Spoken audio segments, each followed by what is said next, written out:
We can be really hard on other people sometimes. We can be judgmental and condemning. We can be condescending, inconsiderate, and demeaning. But there's often no one that we treat as unkindly as ourselves. Think about it. Think about how much shame we feel, how much inadequacy. Think about how harshly we criticize ourselves on a daily basis for the smallest of mistakes and shortcomings. Think about how much we judge ourselves for our failures or for the ways that we don't measure up to some perceived standard. Consider the low opinion we may have of ourselves and how sometimes we might even hate ourselves. But in a world where there are plenty of other people to criticize and judge us, to disapprove of us in so many ways, to treat us poorly with disrespect and contempt, what we often need is someone to care for us, to be kind to us, to be gentle and forgiving, and to remind us of our value, our virtues, and our strengths. And too often we seek that person outside of ourselves without realizing that we can be that person.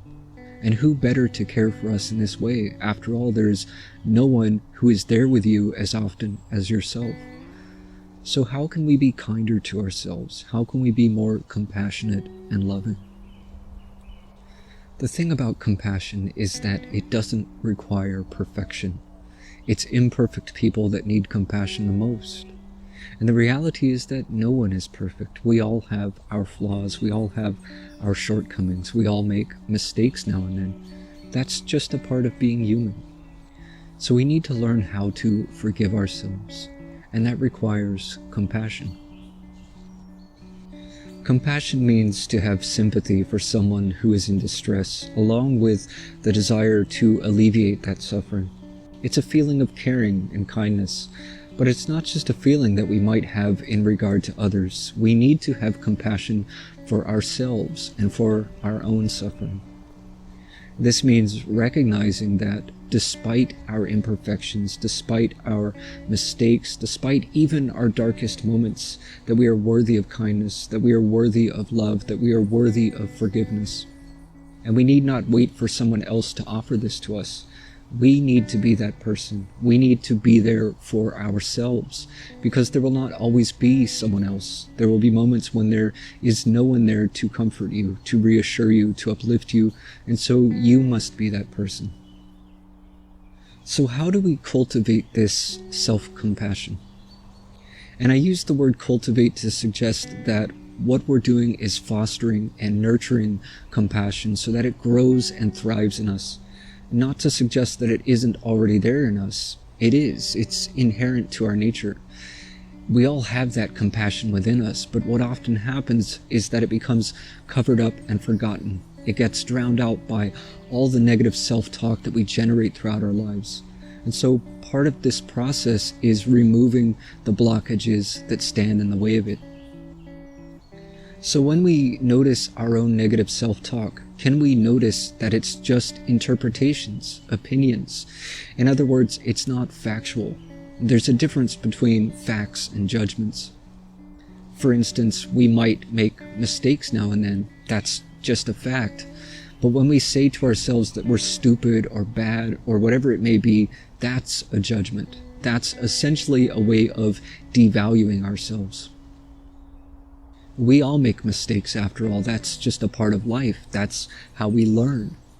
But that doesn't mean that we're stupid. In fact, if you can acknowledge your mistakes, that's actually a sign of intelligence. If you were really stupid, you'd never even know that you had made a mistake. You would be too stupid to see it. So in order to recognize a mistake, you have to have some idea of what is the right way to do something. And if you understand what is the right way to do it, that means that you have the knowledge or the capacity. And so you simply apply that. You adjust your thoughts and actions to be more in alignment with what you know is the proper way to do it. And it may still take some practice, but you'll improve each time. But there's no need to be so hard on ourselves. That's not going to make it any easier. In fact, that often just gets in the way. We simply recognize, I know that I can do better. And what does that mean? That means that we are aware of our capability. So just be aware of that and learn to honor it.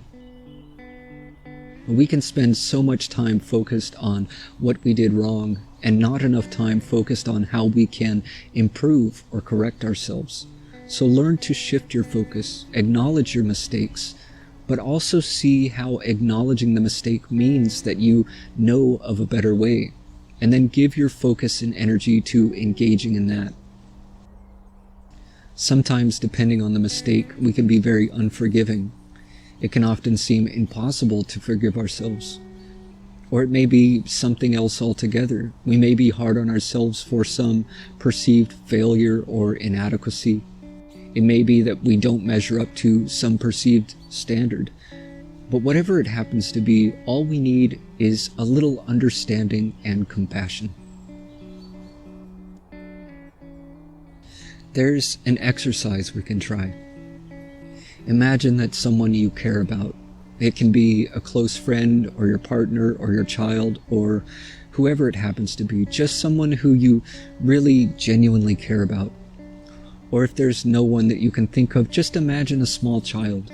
Imagine that they come to you and say, I made a really terrible mistake, or I tried to do something and I failed, or I feel like there's something wrong with me, I haven't accomplished anything with my life, or I'm so stupid, or I feel useless or worthless, or whatever it happens to be.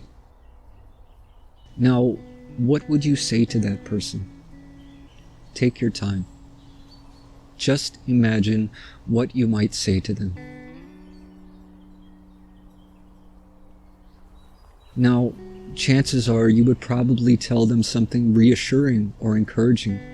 You would probably remind them that we all make mistakes. Or you might remind them of some of their best qualities. You might reassure them of their strengths and capabilities. You might encourage them not to be so hard on themselves. You might console them. Or you might just listen to them with understanding and compassion without any judgment or condemnation. Am I right? So the question is, why do we not speak to ourselves in this way? And what might happen if you did? If you talk to yourself the way that you would talk to someone who you love, or how you might talk to a small child, or how you might talk to your best friend. And why not be your own best friend?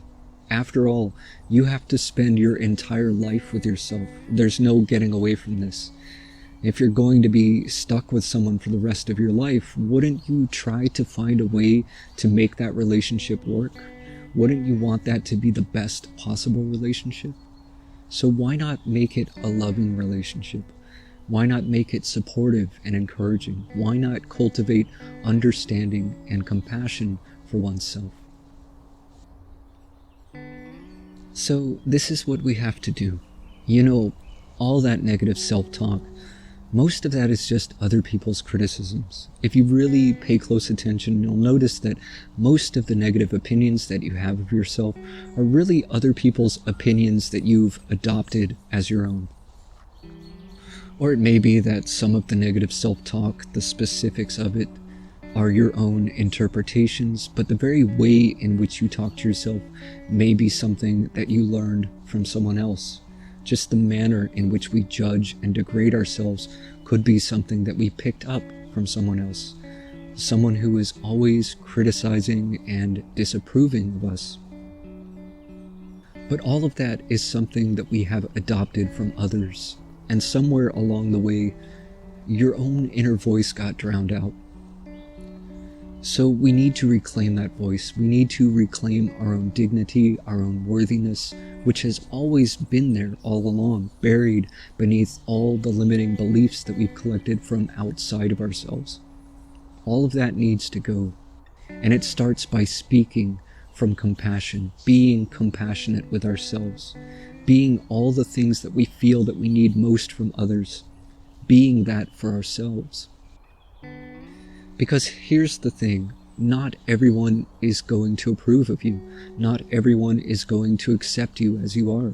Not everyone is going to treat you with kindness and respect. Not everyone is going to like you. Most people are having a hard enough time just liking themselves. And the reason why some people can't offer these things to you really has nothing to do with you. It has much more to do with them. It has to do with their own personal likes and dislikes, or quite often it's due to their own inner conflict and suffering. And so a person who is very unhappy, for instance, it's very difficult for them to be kind and compassionate toward others. So you have to be these things for yourself. Even if there are people who love you, who care about you, who treat you kindly, you still have to be these things for yourself, because there will be times when those people aren't around. There will be times when you're all alone with your thoughts. And so you need to be able to shift the very way in which you think in regard to yourself. When you're all alone with yourself, you need to be your own best friend, and to remind yourself that we all have flaws and imperfections, that we all make mistakes now and then, and to be gentle with ourselves, to be kind, to be forgiving, to be encouraging. So every time you catch yourself in this pattern of negative self-talk, take a step back and see yourself as you would a close friend or a small child or someone you deeply care about, and speak to yourself the way you would speak to someone else in that situation. What would you say to them?